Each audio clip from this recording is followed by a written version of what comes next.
Miss Joan. Preacher is wanting some cube steak and gravy, and I'm going to cook him up a good lunch of cube steak and gravy. And mashed potatoes and coleslaw and English peas. That's what he likes with it. So here we go.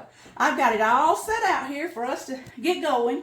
Now this is venison that I'm using, but you could do the same thing with your beef cube steak that you buy at the grocery store. What I do is beat it up. Now, my mama didn't have one of these fancy things when I was growing up, but she just beat the cube steak with the end of a saucer. But I got it all, and it's already cubed where he and I process our own meat. But anyway, I'm going to hit it with my little thing here. I bought this at like Walmart, and I love it. It puts the little cubes on the inside. All right. Now, after I do that, I'm going to salt and pepper my meat. I'll probably do that a couple of times. And then you can batter yours with just plain flour. But I dip it in egg, and then I dip it in the flour before I fry it. And to me, that helps your flour stick to your meat better, and it also gives you a better crust, okay? So here we go. I'm a-dipping, and I'm putting it over here into the flour. Any kind of flour that you want to use. I don't think my grease is hardly hot enough yet. But anyway, I'm going to leave that in here and do another one, waiting on my... And I just used a regular Wesson oil. It's what I'm using in my pan. All right, here's my second one. It's nothing to it, really. In fact, what I do a lot of times, well, I'll show you. I throw it in here. I get the egg on it and I throw it in there when I'm in a hurry. Most of the time I'm in a hurry. But yeah, I'm dipping it on both sides and I'm throwing it in here. And then what I do is I put the lid on this bowl and I shake it. It gets it battered up real quick. Okay. Look at that. How good that is. All right. And I'm putting it in some hot grease. It don't take now but just a few minutes for this stuff to fry up. All right, I'm going to keep working. Putting it in my egg and just throwing it in the flour. All right, covered in the egg really good. That's it. Meat, your cube steak, salt and pepper, a beaten egg, which in here I got 2 beaten eggs. Depends on the number of pieces of meat you got. I won't use this egg now for nothing else because meat's been dipped in and we're going to pour it out, okay? Just want you to know that. And then here we go, put my fancy lid on there. I'm turning this meat over now, see how quick it is? Because I'm going to add some more to it here.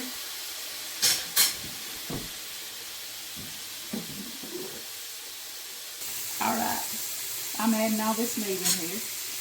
Moving mine that's already browning.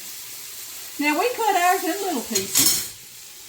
I didn't know it, but I think the Texas people, when my company comes from Texas, they call this chicken fried steak. I guess because it's about the size of a chicken finger.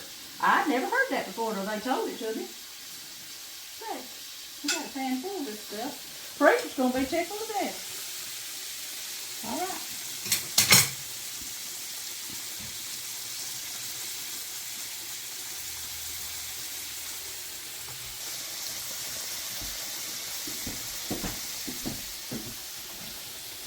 You may be thinking, well, what in the world? You got aluminum foil on your stove handle for, Miss Joan. Well, I got some bread rising in here. I'm tinkering with sourdough bread, and it's got to rise about 12 hours. And this oven is cold. It's off, but it's warm. So that foil's to remind me, don't turn the oven on, Miss Joan, till you pull that bread out, because it needs to rise about 12 hours. All right, I'm turning this meat over. Look at here how pretty it is. Now, the reason the grease looks like it does, that's some of the flour coming off. That's okay.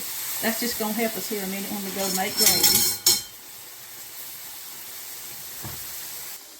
I do make this sometimes in the crock pot. It's got a different taste to it. We like it fried though, like this, fried up. And then I'll take it out over here and let it drain the grease out of it. And then I'll make the gravy. It'll be good. Forgot to give me a little bowl out and catch that grease when it comes out. Alright, looking good. Preacher loves this. I'm telling you what now. He loves him some cube steak and gravy. And either I'll make some biscuits to go with it, or either I'll make what we call bispins. And Jordan and I made that up years ago. It's really just a biscuit recipe, but you spray you a muffin tin, and you put the biscuit dough down in the muffin tin and cook it up in just a few minutes. And that'll be good with it too. Either way, we need some kind of homemade bread to go with it. Okay, now some of the first ones that I put in, I'm taking them out. You got to get the grease off of them.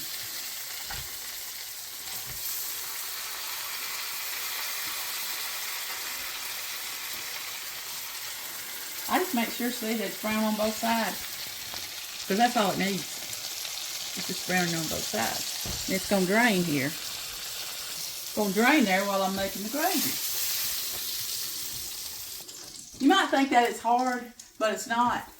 Oh, you saw me do it. I just dipped it in the beat up egg, and then I dipped it in the flour, and I put it in some hot grease.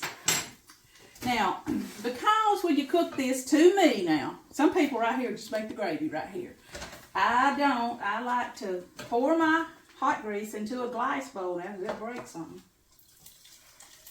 I'll tell you why. You see, it makes this stuff right here in the bottom of your skillet. See, it looks kind of black and dirty looking. Well, I'm going to go over to the sink and wash this out. I'm going to strain this grease and put it back in the skillet. It'll make my gravy prettier. I'm a sucker about that. Got a clean skillet, and that's just me spraying it with Pam cooking spray.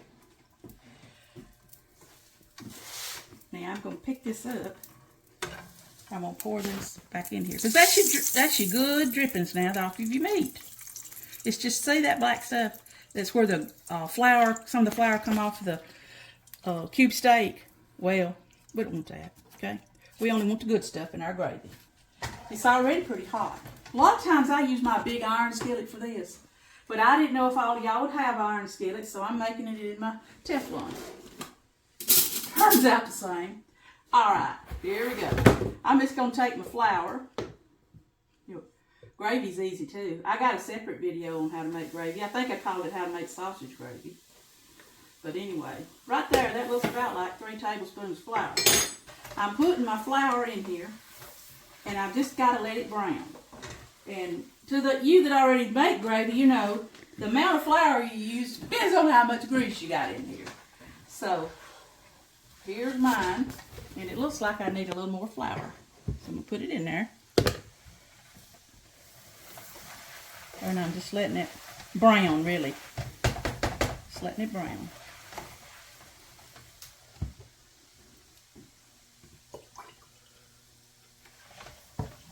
Okay. And you alternate your heat on your stove out, depending on how quick it's browning. That's all.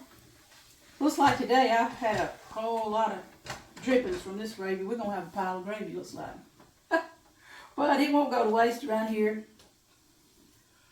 We don't let anything go to waste. All right. So this is kind of browning.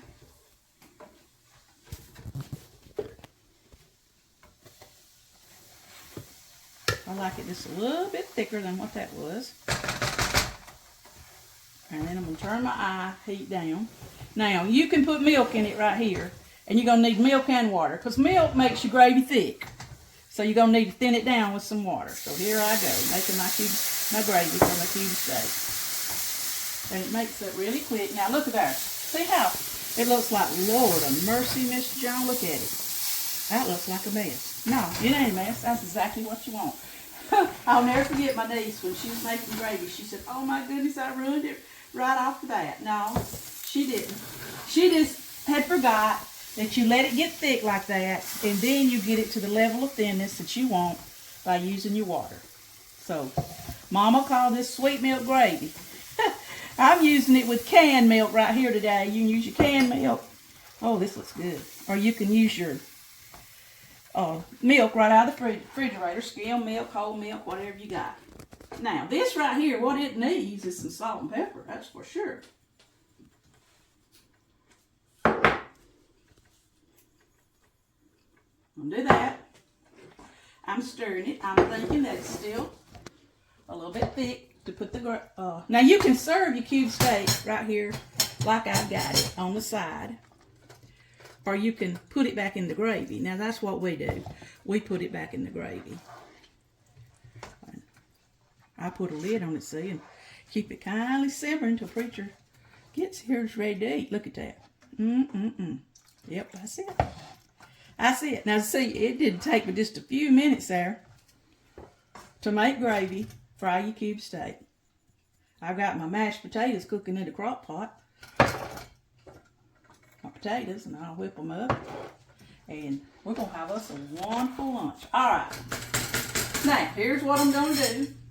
I'm going to take my meat. Here it is. Did you get a shot of that? I think you already did. And look at here. Woo-wee! Look at that. I hear the garage door coming up. He must know.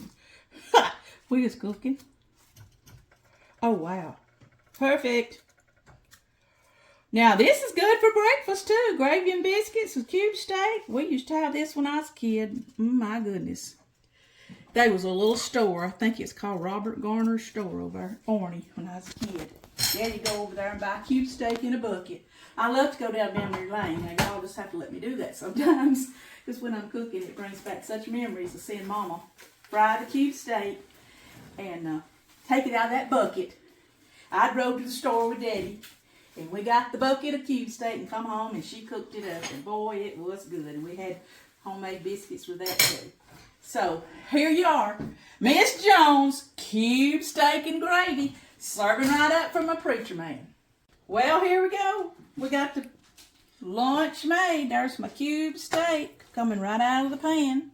Of course, I'm going to dip down. Look at that gravy. And I'm going to reach over here. See that hole I made in my mashed potatoes? I'm going to put a little gravy right there. So we got cube steak and gravy, which we showed you how we make it. I already published a video a while back on how to make coleslaw. And today I also did a video on how I make my mashed potatoes. I add a lot of extra things to them, make them so good. And then we filmed a little video on how to make these biscuits. So all of that will be coming up real soon after we do this cube steak. And I know that Preacher's going to be so happy about this lunch because this is one of his favorites. I just wish y'all would like and comment and share my videos and subscribe if you want to. But I really enjoy making stuff for you. It's just things that we eat every week here at Home with Miss Joan.